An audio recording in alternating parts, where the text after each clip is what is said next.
Halo teman-teman, selamat datang di podcast pertama kami.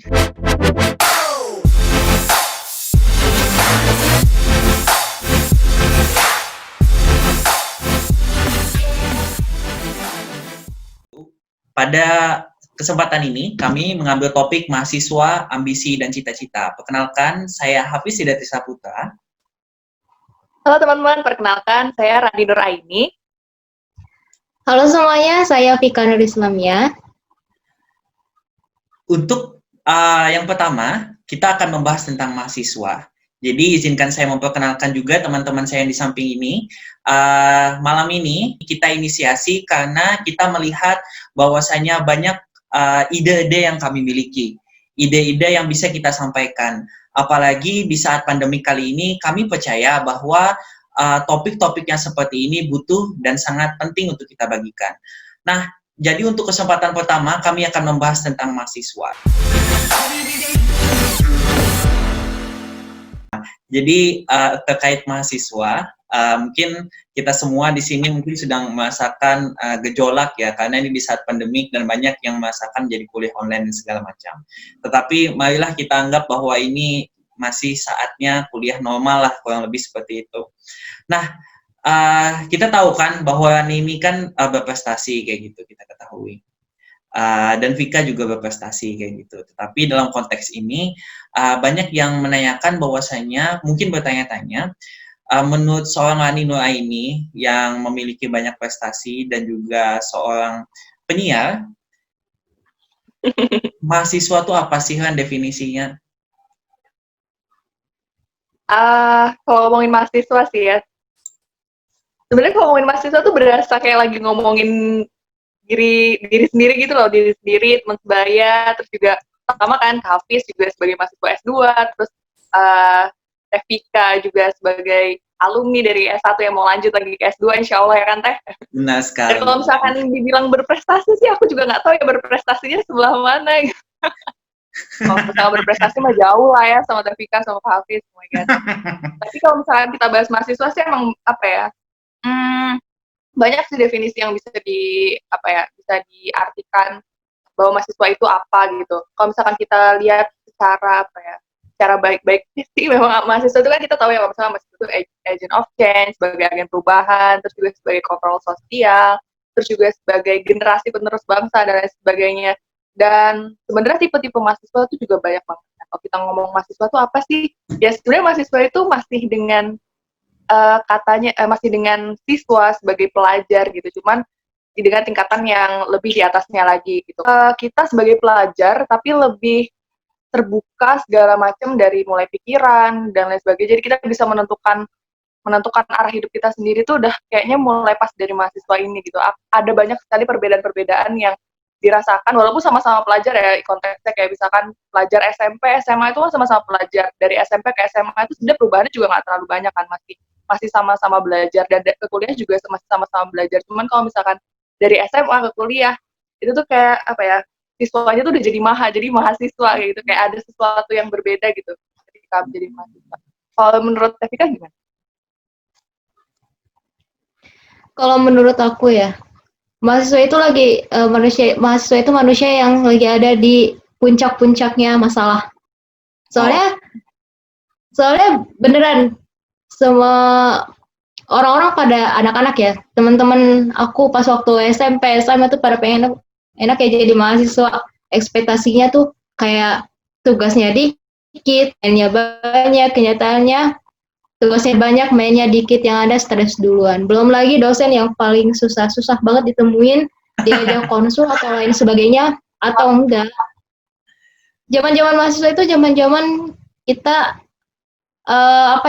banyak masalah yang bukan penyakit luar badan, tapi kayak penyakit di dalam itu muncul semuanya, yang dinamakan mental illness mungkin itu kerasa pas waktu mahasiswa. Dan susah sih kalau misalnya mendeskripsikan mahasiswa itu kayak gimana, cuma bisa bilang kalau mahasiswa itu manusia yang lagi ada di puncak-puncaknya stres. Mau nggak mau emang itu beda banget. Kita mau cerita sama teman samping juga banyak masalah, mau cerita sama kakak tingkat kayak Kak Hafiz juga lebih banyak masalah ya Kak ya. Mau cerita ke adik-adik gak ngerti. Jadi kita benar-benar nanggung sendiri segala. Iya gak sih Ran? Bener banget. Iya Kak Hafiz juga mesti sekarang jadi mahasiswa. Gimana rasanya Kak? Iya. Sakit kan? Semuanya ditanggung sendirian gitu, numpuk di sini semuanya. Jadi mahasiswanya jauh banget gitu kan? Iya. Jadi jauh ya. Iya, ini kayaknya pertanyaan ini memang digiring supaya aku nih menjawab yang paling sulit kayak gitu loh.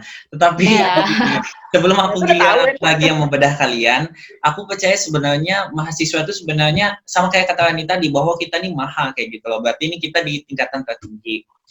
Nah, aku juga percaya bahwa ketika menjadi mahasiswa itu, disitulah kita titik sebenarnya momen yang paling menarik yang bisa kita sentuh dalam hidup. Kenapa? Nah, ada yang bilang pada masa SMA paling menarik, kayak gitu. Atau misalkan mungkin masa SMP atau SD.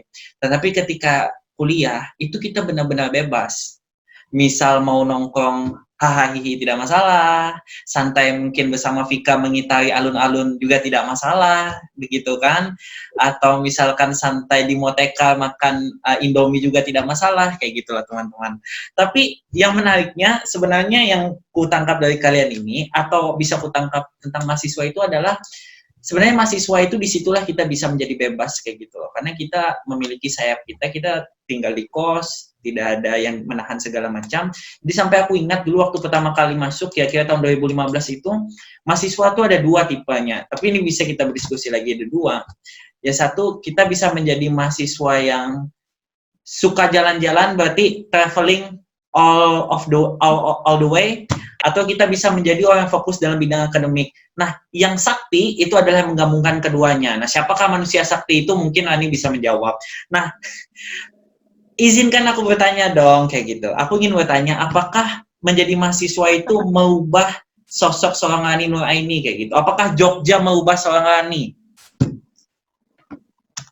Kalau ditanyain kayak gitu sih, berubah sih pasti ya, ada perubahan gitu. Aku juga nggak tahu sih perubahan itu tuh menurutku perubahan yang baik atau enggak, tapi selama aku menikmati perubahan tersebut dan aku juga merasa bahwa ya aku merasa lebih baik sih dengan aku yang kayak gini gitu. Ya pasti ada. Jogja itu menurut aku udah benar-benar kebentuk aku. Gak cuma Jogjanya aja sih, kampus juga pengaruh banget. Pasti ada perbedaan sih, bener juga tadi yang dikatain sama Tevika ya, kalau misalkan kuliah tuh udah bener-bener lebih, kayak lebih banyak masalah, kemudian ekspektasinya tuh awalnya ketika aku SMA mau ke kuliah nih, mau menjadi mahasiswa, ekspektasi aku tuh, waduh nanti kalau aku mahasiswa aku bisa jalan-jalan, aku bisa pergi giterin Jogja, aku bisa kesana kesini tanpa harus izin orang tua kayak gitu kan. Sedangkan kalau di rumah tuh aku bener-bener yang bahkan pulang maghrib pun kalau sekolah tuh udah diteleponin, udah dicariin gitu. Sementara kalau kuliahan kan kita malam tuh kayak baru keluar nggak sih? Nah makanya itu yang sebenarnya di bayangan aku, tapi ternyata pas udah masuk, oh ternyata berat juga ya jadi mahasiswa, tugasnya banyak, tanggung jawabnya juga banyak, lebih besar. Terus tanggung jawab terhadap diri sendiri sih yang paling utama kalau kita sadar bahwa sebenarnya tujuan awal kita untuk menuntut ilmu di kota orang tuh apa sih gitu. Dan itu sih sebenarnya yang tanggung jawab kepada diri sendiri, gimana caranya untuk bisa tetap menyeimbangkan itu semua. Walaupun emang sebenarnya keinginan aku untuk terus jalan-jalan tuh masih ada, tapi tetap tanggung jawab aku sebagai mahasiswa menuntaskan tanggung jawab aku nih juga harus diutamakan kayak gitu. Kalau misalkan Kavi sendiri sama Tevika nih gimana pandangannya mengenai mungkin Vika mahasiswa yang bermacam-macam.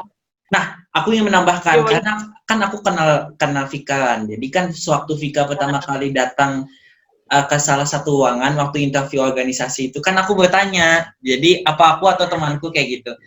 Vika itu membaca buku apa? Kemudian Vika menjawab bahwasanya buku terakhir yang saya baca adalah Sejarah Tuhan karya Karl Armstrong. Wah, berarti ini adalah orang yang suka memahami dan mencari suatu hal yang sifatnya filosofis begitu kan. Bahkan waktu itu pembicaraan pertama kami adalah pertanyaan tentang menurut Vika itu seperti apa sih tentang sejarah Tuhan kayak gitu kan, begitu menarik kan gitu loh. Jadi mungkin kita mari dengarkan tentang Vika, bagaimana sosok seorang Vika memandang Jogja dan mahasiswa itu seperti apa sih. Oke lanjut. Mau nyebutin merek tapi kok ya takut Jadi Atau salah gitu ya? nyebutin aku ini tuh. Tidak Sebenarnya menyebutkan. kalau misalkan dibilang Jogja ngebentuk aku, Jogja ngebentuk aku. Bukan Jogjanya yang ngebentuk aku, tapi orang-orang yang ada di Jogja yang ngebentuk aku. Kayak Kak Hafiz, aku ketemu Kak Hafiz, aku ketemu Rani, dari kalian berdua aku belajar. Jujur ya, selama aku jadi mahasiswa, ilmu yang aku dapat itu malah hal-hal yang aku pelajarin sendiri, bukan hal yang aku pelajarin di kelas. Kalau aku pelajarin di kelas itu kayak cuma sekedar ngedengerin, bengong. Kalau ada yang mau ditanyain ya aku tanyain. Kalau enggak ya udah los aja gitu loh. Seolah-olah kayak kehidupan di kelas tuh aku mikir kok jenuh gitu loh. Kalau gini-gini terus ya berarti aku ngulang masa SD, SMP, SMA aku dong gitu. Nggak ada hal yang berkesan selama aku jadi mahasiswa. Maka dari itu pas aku jadi mahasiswa, bergabunglah aku bersama Kak Hafiz dan Rani gitu. Ketemu di salah satu ruangan yang tadi Kak Hafiz bilang. Jadi emang dari kecil itu emang di rumah tuh kayak ada ruangan perpustakaan yang isinya tuh semuanya tuh buku-buku filsafat, buku-buku Islam, kitab-kitab, dan buku-buku ekonomi dan juga tentang pendidikan. Nggak ada buku-buku. Makanya aku dari kecil belajar baca itu buku filsafat yang tipis. Ada Bapak punya buku filsafat tipis berseri-seri gitu. Dan dari sana tuh kayak yang makin kesini dari SD, SMP, SMA itu orang-orang jujur ya, orang-orang tuh nganggap kok kayak yang apaan sih kamu nanya yang aneh-aneh gitu loh. Nah, yang aneh-aneh. Nah, sejak kuliah ada seorang bertanya tentang hal itu dan bilang kalau aku nggak aneh itu kayak wah sakit nih orang gitu. Jujur aku bilang sakit nih orang. Siapa itu orang itu? Orang siapa yang sakit itu? Nah, sakit ya orang beneran. Dan semenjak kuliah aku jadi ketemu orang-orang yang ya sejenis anehnya lah sama kayak aku yang dibilang ya mungkin bahkan lebih aneh dari aku yang benar-benar lebih ekstrim. Rani, Kak Hafiz mungkin tahu dan mungkin teman-teman semuanya juga tahu tentang orang-orang yang mahasiswa yang bagaimana yang aku yang aku bilang di sini. Kemudian ada sebuah tragedi yang dimana ngarusin semua hal-hal aneh itu tiba-tiba harus berhenti sejenak gitu, harus berhenti sejenak beberapa semester kemarin. Dan hal itu jujur aku kira tuh nggak ada orang yang bisa merhatiin perubahan aku. Ternyata kampus yang tadinya kelas yang tadinya aku kira itu cuma biasa-biasa aja, menjenuhkan dan lain sebagainya, berubah 100% ketika semester bener-bener akhir banget, akhir sampai udah nggak ada lagi kelas. Ada satu dosen yang bener-bener bilang kalau Vika itu istimewa gitu loh. Vika itu istimewa. Saya tuh merhatiin Vika dari dulu. Wah, itu bener bikin aku nangis di ruangan dosen tersebut dan bilang kalau wah, emang ini dosen ini juga lebih aneh dari aku berarti kan. Kok aneh? Kok bisa dari disebut awal aneh? sebenarnya. Iya, Ya, maaf ya, Papi. Ya, Dedi. Karena orang tersebut memaklumi bilang aku istimewa, padahal orang-orang sejak dari dulu orang-orang bilang aku aneh dan dia bilang aku istimewa, berarti bapak dosen tersebut jauh lebih aneh dari aku kan gitu loh, lebih aneh. Begitu dari sana aku mulai sadar kalau ternyata selama jadi mahasiswa sejenuh apapun kita di kelas, senyebelin apapun orang-orangnya pada saat kita jadi mahasiswa, tapi hal itulah yang bentuk kita. Jadi mau gimana pun kota, mau di Jogja, mau di Jepara, mau di Bandung, mau di Tasik, Kalimantan, Cilegon ya Ran ya, panas. Kalau misalkan hal yang ngebentuknya itu Haridang, yang ngebentuknya itu bukan kotanya, tapi orang-orang yang ada di sekitar kita dan bagaimana cara kita memahami orang-orang atau bagaimana cara orang-orang memahami kita. Itu sih Kak. Aku mau nanya, apa pertanyaan lain? Sikat-sikat ya. Sikat-sikat. Oke, singkat ya. Kalau misalnya kita mahasiswa itu kan banyak banget ya tipe-tipenya. Ada mahasiswa yang kuliah, tadi yang disebutin Kak Hafiz lah, ada yang kuliah kuliah main, terus itu kuliah diskusi, kuliah sambil dagang, rapat, dan lain sebagainya. Nah, menurut Tevika sama Kak Hafiz nih, sebagai yang pernah melewati masa-masa S1, sebenarnya mahasiswa yang ideal tuh kalau di mata kalian tuh kayak gimana? Apakah kalian sudah termasuk dalam mahasiswa ideal? Nah, sebagai mantan petinggi kampus ya Kak? Iya. Sebenarnya kan begini. Jadi sebenarnya menurutku ada yang harus kita luruskan dalam konsep mahasiswa yang ideal ini, karena sebenarnya tidak ada ideal itu kan berarti terbaik kan. Bisa maksudnya terbaik versi Vika dan Rani itu berbeda dengan aku. Jadi untuk menemukan konsensus yang terbaik itu sebenarnya kembali lagi kepada diri dia pribadi masing-masing. Ada orang misalkan dia dapat IPK-nya misalkan turun sedikit, dia gelisah. Kayak gitu loh. Tapi ada juga orang yang misalkan IPK-nya turun atau IP-nya turun, dia tidak ada masalah. Yang penting dia hidupnya, misalkan dia masih bisa nongkrong dan teman-temannya, dia bisa bergaul, dia masih bisa menikmati hidup, kayak gitu loh. Jadi, nah sebenarnya itu kembali kepada kita. Tapi menurutku begini, mau misalkan jadi mahasiswa yang suka hahihi, aku pun suka hahihi gitu loh. Mungkin yang di samping-sampingku ini juga kayak gitu loh. Karena kalau kita hanya fokus kepada bidang akademik terus, kapan kita bergaulnya kayak gitu loh ke kawan-kawan yang lain. Jadi, nah tapi juga bagi mahasiswa butuh juga kita tetap bertanggung jawab dalam bidang akademik. Karena kan kita juga dibantu orang tua kita, SPP dikondisikan orang tua kita, dan segala macam. Jadi itu tanggung jawab kita. Nah, tetapi yang bagus itu menurutku tahu momen. Jadi ketika kita sedang kumpul kawan-kawan, hahihi itu sip itu. Mungkin Vika lebih paham ketika bertemu misalkan kumpulan kawan-kawan yang seruangan itu atau latar belakang itu pasti paling kuat itu hahihinya kayak gitu. Bahkan mungkin sampai bisa terguling-guling di lantai kayak gitu. Ini metaforanya seperti itu. Nah, tetapi ketika kita berada di dalam forum, entah itu forum persidangan, entah itu misalkan simulasi sidang dan bagaimanapun, nah kita tunjukkanlah di situ kualitas kita begitu kan. Nah, jadi menurutku yang ideal itu dia yang tahu tempat. Kapan harus hahihi, kapan harus serius kayak gitu loh. Nah, dan tidak usah saling membanding-bandingkan lah. Semua orang ada jalan hidupnya masing-masing, tetapi yang terbaik dia yang tahu tempat. Silahkan Saudara Vika. Mantap. Oke, silahkan. Emang susah ya ngomong sama mahasiswa Monash University. Monash ya, ada yang bilang Monash yang di Jakarta ya? Bukan, itu monumen nasional, Mbak. Oh iya. Aku Monash dong. Kalau menurut aku ya, menurut aku pribadi, tipe ideal itu kita yang nyiptain.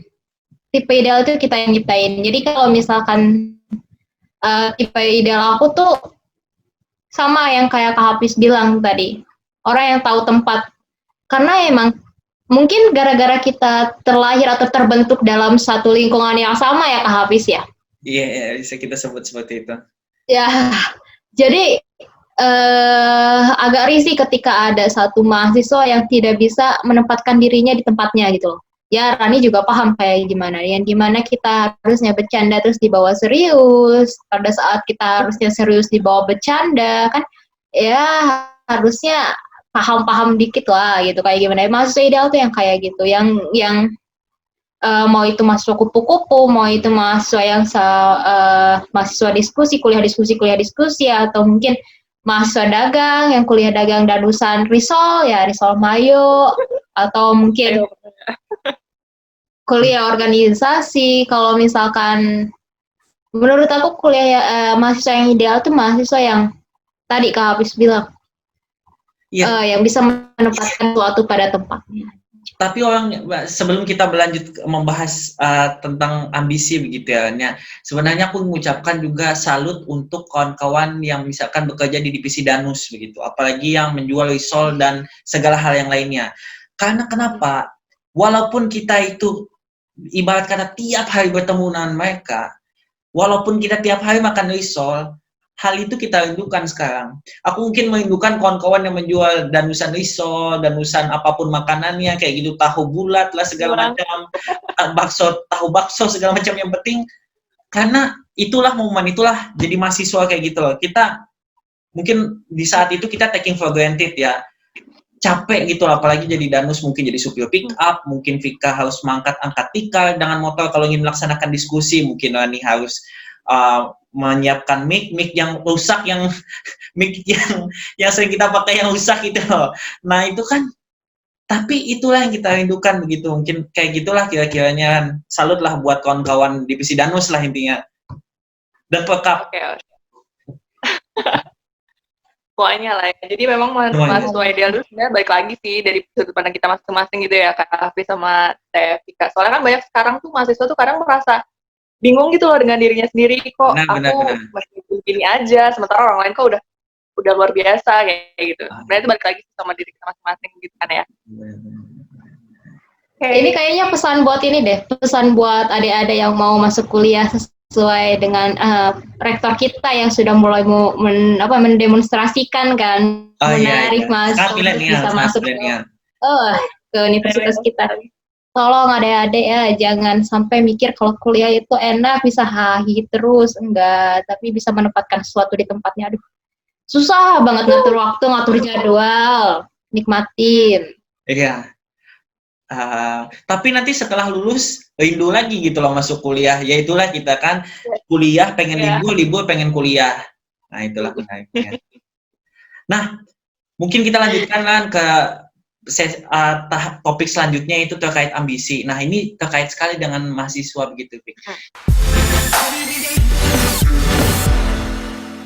Jadi sepengalamanku dan mungkin setelah banyak tongkrong, HHIH dan kawan-kawan, adalah diskusi-diskusi yang sedikit berat. Nah, kami membahas terkait ambisi ini sebenarnya. Ada pertanyaan seperti ini, bahwa misalkan menjadi mahasiswa ini janganlah terlalu ambisius kayak gitu loh. Nah, kalau kita jadi mahasiswa ambisius, takutnya nanti orang-orang misalkan kita kehilangan lingkungan circle kita kayak gitu loh. Karena kita hanya sibuk mengejar ambisi. Tapi ada juga yang berpendapat seperti ini. Ya pada akhirnya kita ini akan menghadapi hidup itu dengan tangan kita sendiri dan kaki kita sendiri kayak gitu. Nah mungkin kira-kiranya dari pendapat Rani lah dulu selaku yang masih berkuliah, sebenarnya seberapa penting sih ambisi itu, Ran? Oke, ya emang sih kalau misalnya kita bahas soal mahasiswa, kita bahas soal ambisi itu sebenarnya masih berkaitan ya, karena ambisi itu kan istilahnya kayak keinginan untuk mencapai sesuatu gitu. Nah, di mahasiswa ini kan masa-masanya kita tuh memasuki usia produktif, ya kan?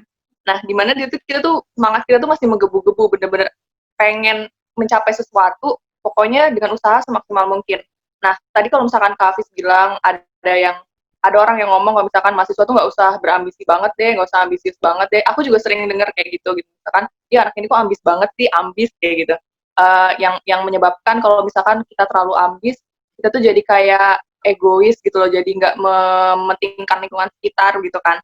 Nah sebenarnya kalau misalkan kita makna kata ambisi itu sendiri tuh adalah makna yang bagus gitu. Ambisi itu adalah sesuatu hal yang bagus karena itu adalah sebuah semangat kita untuk mencapai tujuan. Nah kalau misalkan dikaitkan dengan ambis itu dengan sesuatu yang egois karena kita hanya mementingkan keinginan kita sendiri, itu sebenarnya nanti masuknya ke obsesi gitu. Jadi kayak sesuatu yang yang melibatkan emosi kita untuk bisa hanya mementingkan diri kita sendiri gitu.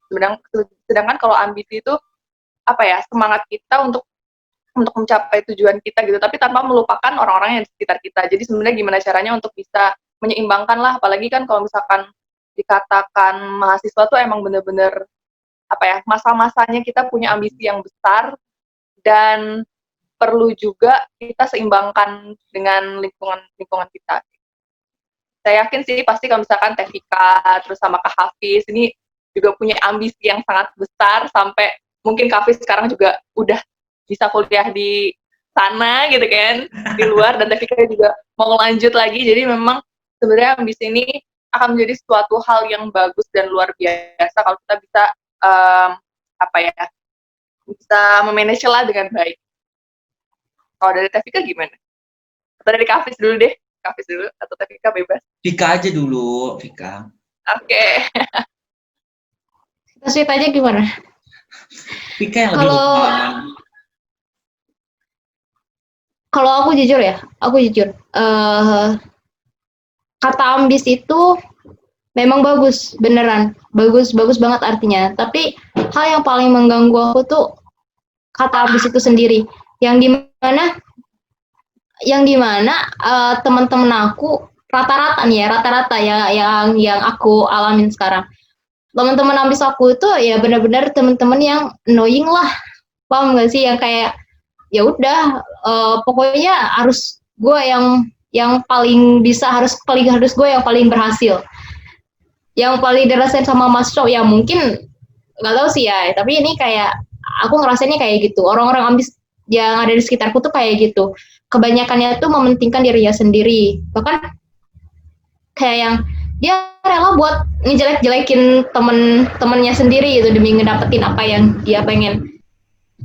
Bener tadi kata Rani, kalau misalkan kita ngertinya ambis itu ke arah yang positif, ya pasti itu udah bagus. Kalau misalkan kita ngarahin ambisnya ke arah yang sebaliknya, itu jadinya obsesi yang dimana kita ngerugiin banyak orang. Dan rata-rata dalam kenyataannya sekarang adalah banyak orang-orang yang lebih ke obsesi, bukan lebih ke ambisinya gitu loh. Dimana kompetisi yang harus ngalahin orang lain dengan segala cara, bukan kompetisi yang harus apa ya, yang sehat lah, yang seimbang. Mungkin teman-teman mahasiswa semuanya juga ngerasain di mana pada saat kita sekarang jadi mahasiswa, ketika kita nggak masuk karena ada satu kepentingan yang benar-benar mendesak dan susah, ada ujian itu tuh ada yang ngasih tahu, ada juga yang nggak ngasih tahu gitu, dengan alasan ya udah lo salah, lo nggak masuk gitu loh. Beda dengan pas waktu kita sekolah dulu, pada saat kita SMP, SMA, SD itu ada tugas pasti dikabarin, ini ada tugas ini loh, ada ujian ini loh. Sedangkan sekarang ketika kita sudah menjadi ketika sekarang kita udah jadi maha ya udah, kan yang paling gitu kan. Yang paling berarti lo harus berdiri sendiri gitu loh, tanpa pedulin orang lain. Itu sih yang benar-benar bikin aku jadi kadang kesel gitu loh sama orang-orang yang ambisius. Aku lebih seneng ngomongnya tuh bukan orang-orang ambisius buat orang-orang yang punya ambisi tapi gak ngerugiin orang lain. Tapi aku bilangnya itu tekun gitu loh. Soalnya kalau orang-orang tekun tuh dia bakal ngerjain satu hal, tapi dia tuh gak ngerugiin orang lain. Paham gak sih? Gitu. Kan kalau misalkan yang tadi kan orang-orang taunya tuh kayak ambisi doang ya. Bahasa obsesi itu bahasa mungkin pan gitu, baru mereka cerna dengan baik. Makanya ambisi bakalan jadi hal yang positif kalau kita bawa ke hal yang positif. Dan bakalan jadi hal negatif kalau misalkan itu bisa ngerugiin semua orang yang ada di sekitar kita, bahkan bisa ngehancurin dirinya sendiri kalau terlalu ambisi. Oke. Udah sih gitu aja Kak. Udah, cuma aku mau ngedengar aja sih dari manusia paling ambisius, tapi dia manusia paling ambisius tapi gak ngerugiin orang lain, kayak misalkan kayak Kak Hafiz kan, tugas jalan, hangout jalan, dan nggak ada pernah nyusahin orang lain gitu. Kalau ada tugas ini, ayo kerjain bareng. Iya. Kayak aku mau nambahin dulu bentar.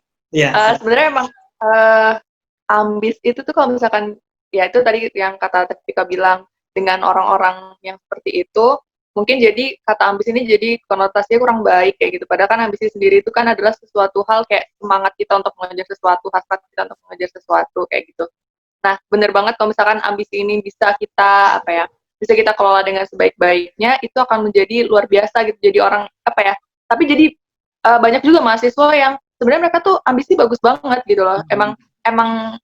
Emang jadi panutan lah kalau bisa dibilang kayak gitu, mereka berprestasi di organisasi bagus dan lain sebagainya kayak gitu. Ini contohnya nih mas-mas yang ini kayaknya. Nah itu tadi kita bisa dengar lagi gitu gimana cara mengelola ambisi yang baik gitu. Gimana? Silahkan.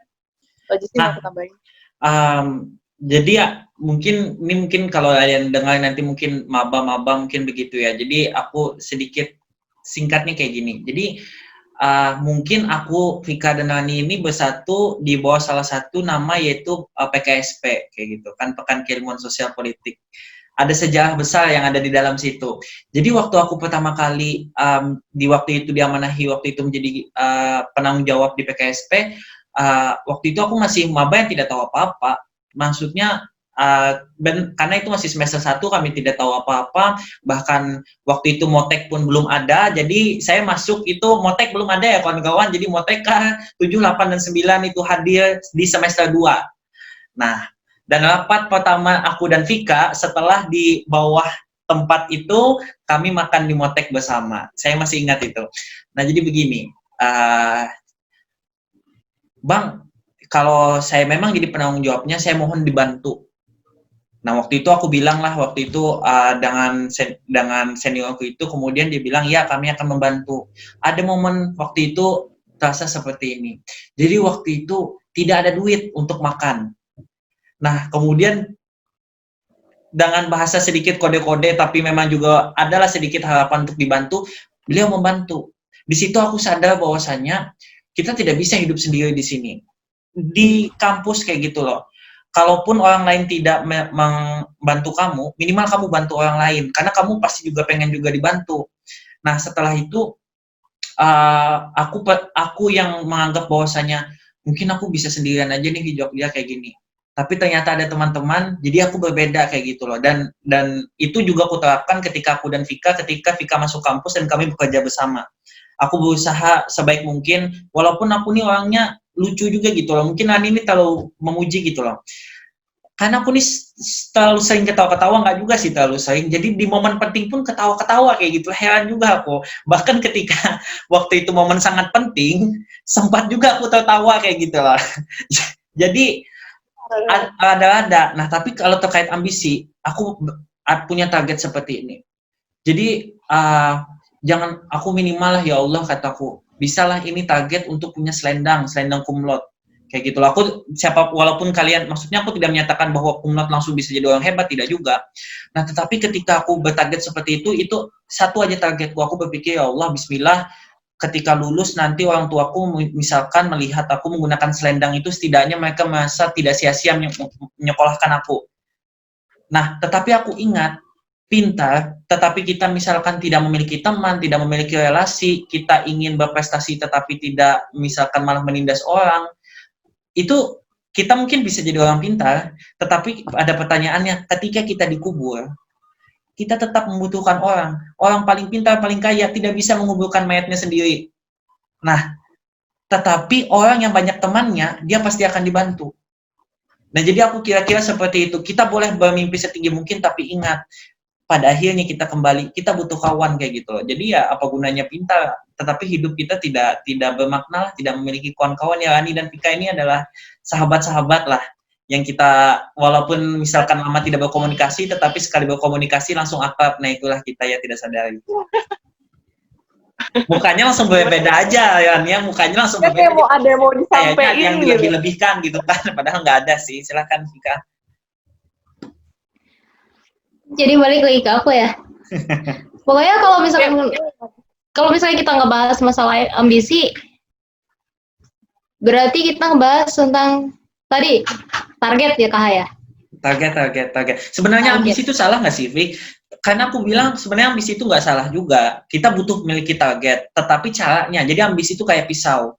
Nah, yang pegang tuh manusia. Nah, pisau ini mau dibunuh untuk memotong ayam untuk kita bagi dagingnya, atau kita untuk membunuh.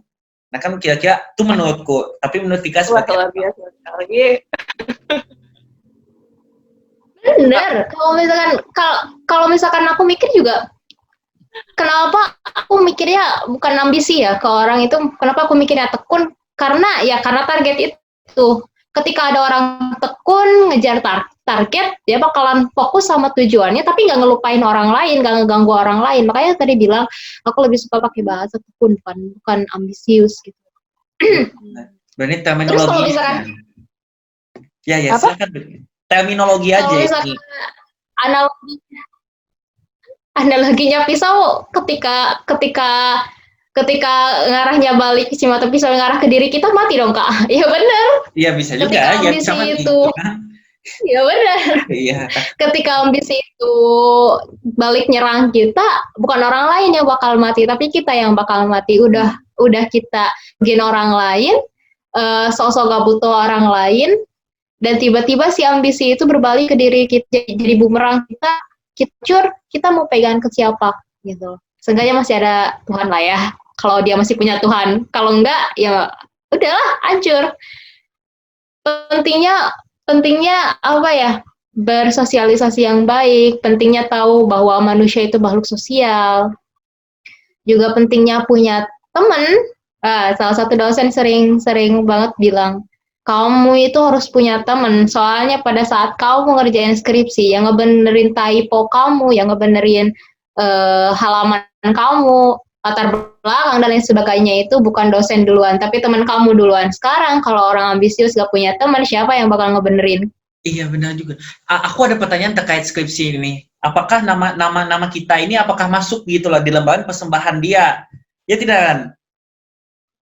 Ya. Rani masuk jelas, Kak Hafiz apa lagi? Alhamdulillah begitu. Memang berarti kita ini artian itu kan berartilah bagi saudari kita ini kan. Iya benar. Iya kayak gitu. Tapi ini ya Kak ya, aku ada sedikit pertanyaan sih. Ketika orang ambisius terus lagi ujiannya itu ujian online lah ya, kan lagi pandemi kayak gini, ujian online. Otomatis kan jawaban bisa tersebar kemana-mana ya nggak sih, nggak diawasin sama dosen. Ya. Terus, aku ibaratin Kak Hafiz nih orang ambisius nih, aku sama Rani tuh kita bertiga tuh berteman, tapi Kak Hafiz yang paling ambisius. Sorry ya Kak ya. Dimana Rani ini jawabannya tuh yakin lah ya udah pasti bener semua. Kakak sebagai orang ambisius bakal nanya nggak ke Rani jawabannya apa? Demi kepentingan ambisi target kakak itu sendiri. Kan kakak punya target nih, ujian kali ini kakak harus dapat nilai bagus dari dosen ini gitu. Kakak bakal nanya ke Rani nggak? Kan kakak orang ambisius, kakak punya target. Bakal dua jawabannya. Bakal dua. Kalau aku orang ambisius, berarti aku sebelumnya akan belajar. Kalau aku orang ambisius yang memiliki prinsip, jadi aku belajar prinsipku tidak menyontek. Jadi aku akan belajar tuh. Tapi kalau aku aku punya ambisi aja, tetapi nggak punya usaha, dan aku bisa menghalalkan segala cara, wah mungkin bukan hanya menanya tentang Rani aja kayak gitu loh. Dalam si tanggung, kenapa aku tidak minimize aja, kemudian aku googling, kan tidak ketahuan. Rani tidak tahu aku menyontek, Vika juga tidak tahu, jadi semua untung. Ketika nilainya bagus, aku bisa bilang, aku nggak belajar, nilaiku tinggi. Nah kan bisa seperti itu. Nah, tapi ini peandaian-andaian aja kayak gitu loh teman-teman. Mungkin di sini karena saya sudah lulus begitu ya. Jadi mungkin untuk yang melihat ini, viewers ini, itu hanya reka ulang saja seperti itu. Nah, ya mungkin seperti itu.